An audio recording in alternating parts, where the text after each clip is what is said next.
ఓం సదాశివసమారంభాం వ్యాసశంకరమధ్యమాం అస్మదాచార్యపర్యంతాం వందే గురుపరంపరాం.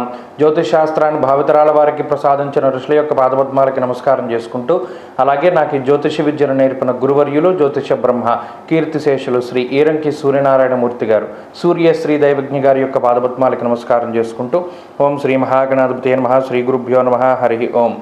వీక్షకులందరికీ నమస్కారం. మే నెల 5వ తారీఖు లగాయితూ మే 11వ తారీఖు వరకు ఉండేటువంటి గ్రహగతుల ఆధారంగా ద్వాదశ రాశుల వారికి ఈ వారం ఏ విధమైనటువంటి శుభాశుభ ఫలితాలు కలగబోతూ ఉన్నాయో ఈ కార్యక్రమం ద్వారా తెలుసుకుందాం. అందులో భాగంగా ఈ వారం ఉండేటువంటి గ్రహగతులను గమనిద్దాం. ఈ వారంలో శుక్రుడు రవి గ్రహం మేషరాశి యందు సంచారం చేస్తూ ఉండగా, వృషభ రాశి యందు గురుగ్రహం యొక్క సంచారము, అలాగే కన్య యందు కేతువు, కుంభరాశి యందు శనేశ్వరుని యొక్క సంచారము, మీనరాశి యందు కుజ బుధ రాహుగ్రహాలు సంచరిస్తూ ఉండగా, చంద్రుడు మీన మేష వృషభ మిథున రాశుల్లో సంచారం చేస్తూ ఉన్నారు.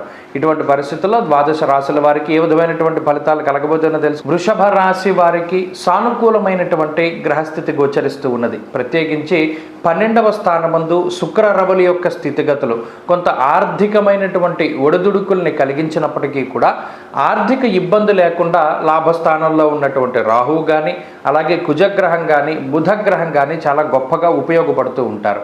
ప్రత్యేకించి ఈ రాశి వారికి జన్మగురుని యొక్క దోషం అధికంగా ఉన్నది. మొన్ననే మారినటువంటి గురుగ్రహం తాలూకు కొంత వ్యతిరేకమైనటువంటి ఫలితాల వల్ల పై అధికారులతోటి కొంత సఖ్యత వాతావరణం అనేటువంటిది తగ్గుముఖం పడుతుంది. ప్రతి చిన్న విషయానికి కోపం అధికంగా వస్తూ ఉంటుంది. మరీ ముఖ్యంగా జాబ్ సాటిస్ఫాక్షన్ అనేటువంటిది ఉండదు. అనగా చేస్తూ ఉన్నటువంటి ఉద్యోగంలో అంత మానసికమైనటువంటి ప్రశాంతత సరిగా లేకపోవడమో, లేదా మీకు నచ్చినటువంటి పనిని మీరు చేయలేకపోవడం లాంటి అంశాలు ఈ వారంలో ప్రధానంగా కనబడుతూ ఉన్నాయి. కొన్ని సందర్భాలలో ఇతరుల మెప్పు కోసం మీకు నచ్చనటువంటి పనులైనప్పటికీ చేయవలసి ఉంటుంది. ప్రధానంగా వృషభ రాశి వారు దాన్ని గుర్తుపెట్టుకుంటూ ఉండాలి. అలాగే కుటుంబపరమైనటువంటి విషయాలు ఈ వారం సానుకూలంగా గోచరిస్తూ ఉన్నాయి. కుటుంబానికి సంబంధించినటువంటి ఆర్థిక ఇబ్బందులు ఏమైనా ఉంటే తగ్గుముఖం పట్టడం, అలాగే కుటుంబ సభ్యులకు ఉండేటువంటి అనారోగ్య సమస్యలు తగ్గుముఖం పట్టడం లాంటి అంశాలు ఈ వారంలో కనబడుతూ ఉన్నాయి. ప్రత్యేకించి సంతానానికి సంబంధించినటువంటి పురోగతి ఉంటుంది. అలాగే ఏదైనా ఒక నూతన గృహానికి కానీ, నూతన వాహనం యొక్క కొనుగోలుకి కానీ ఏదైతే మీరు ప్రయత్నం చేస్తూ ఉన్నారో అటువంటి ప్రయత్నాలకి సంబంధించినటువంటి పూర్తి సహాయ సహకారాలు, ఆర్థిక స్వేచ్ఛ మీకు ఈ గ్రహస్థితి ప్రసాదిస్తూ ఉంటుంది. ఉద్యోగపరమైనటువంటి విషయాలను కనుక చూసినప్పుడు ఉద్యోగపరంగా కొంత ఒత్తిడి అధికంగా ఉంటుంది.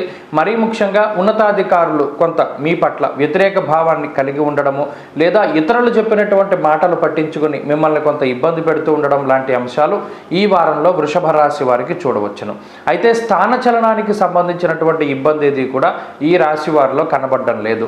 ప్రత్యేకించి శుభ కార్యక్రమాల నిమిత్తం ధనాన్ని ఖర్చు పెట్టేటువంటి సూచన, అలాగే తీర్థయాత్రలు, దేవాలయ దర్శనాలకి సంబంధించినటువంటి ఖర్చు కొంత అధికంగా కనబడుతూ ఉన్నది. అలాగే వ్యాపారస్తులకి ప్రత్యేకించి ఈ వారం ఉన్నటువంటి గ్రహస్థితి లాభదాయకంగా ఉంటుంది. ప్రత్యేకించి వ్యాపార సంస్థల్లో భాగస్వాములుగా ఉన్నటువంటి వారికి కూడా ఈ గ్రహస్థితి చాలా చక్కగా ఉపయుక్తంగా ఉంటుంది. విద్యార్థులకి ఈ వారం ఉండేటువంటి గ్రహస్థితి సానుకూలంగా ఉన్నది. దూర విద్య, విదేశీ విద్య, పోటీ పరీక్షల లాంటి అంశాలలో మంచి ఫలితాలు సాధించడానికి అవకాశం ఉంటుంది. ప్రత్యేకించి నచ్చినటువంటి విద్యాలయాలలో చదువుకోవడానికి అవకాశం ఏర్పడుతూ ఉంటుంది. అలాగే స్త్రీలకు ప్రత్యేకించి ఈ గ్రహస్థితి మానసికమైనటువంటి ప్రశాంతతను కలగజేస్తుంది. వారం మధ్య వరకు కూడా, అనగా వారం ప్రారంభం నుండి మధ్య వరకు కొంత ఆరోగ్యపరమైనటువంటి చికాకులు, మానసిక సంఘర్షణ ఉన్నప్పటికీ మధ్య దగ్గర నుండి వారాంతం వరకు కూడా సానుకూలమైనటువంటి పరిస్థితులు స్త్రీలలో కనబడుతూ ఉన్నాయి. వృషభ రాశి వారు ఈ వారం మరింత అనుకూలమైనటువంటి ఫలితాలను సాధించడానికై ఆదిత్య హృదయ పారాయణ చేస్తూ ఉండడం చెప్పదగినటువంటి సూచన. ఈ వారంలో కలిసి వచ్చేటువంటి రోజు మంగళవారంగా చెప్పవచ్చును. అదృష్ట సంఖ్య 2, అదృష్ట వర్ణము ఎరుపు. తదుపరి మిథున రాశి.